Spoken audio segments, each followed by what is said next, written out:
Hininani ang sistema sa among balay. Nagkalat ang basahan. Kay tungod ang among iro hilig mangibkib og mga basahan. Pero okay na kaysa kortina ang ijang kibkibon no. Pero di ni dya hilabtan ang kortina kay kabalo siyang nasuko ko. Hadlok man anako. So, tingnan mo, palapit pa lang ako. Huminto na.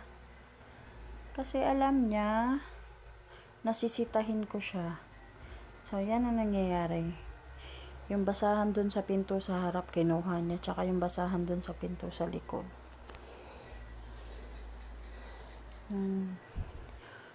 Every 2 to 3 days kasi ako nagpapalit ng basahan namin. Kasi ayoko ng dugyot. So, ayan.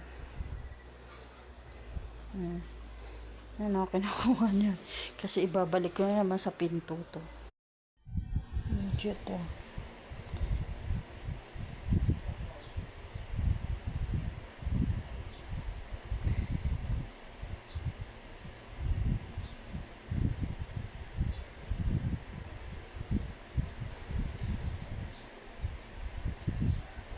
Laruan niya rin yan yung mga medyas na yan. Sa kanya yan, mga siranong medyas. Kinakagat-kagat niya rin yan. Tsaka yung crown, sa kanya rin yan.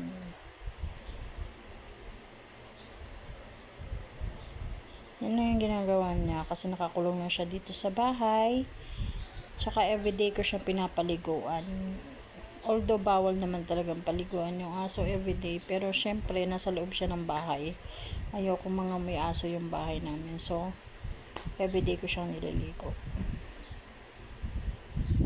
Hanggang sa nasanay na siya sa tubig. Maunas Rocky, guys.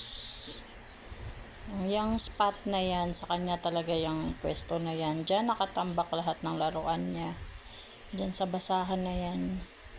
Diyan siya pumupunta pag naglalaro siya. Oh, wow! Sarap ng buhay. So, yan yung kasama ko sa bahay. Kasi ako lang naman lagi mag-isa dito.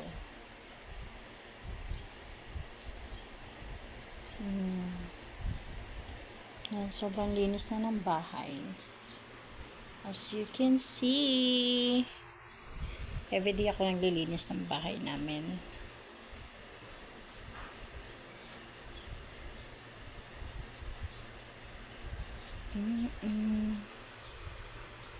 Rocky!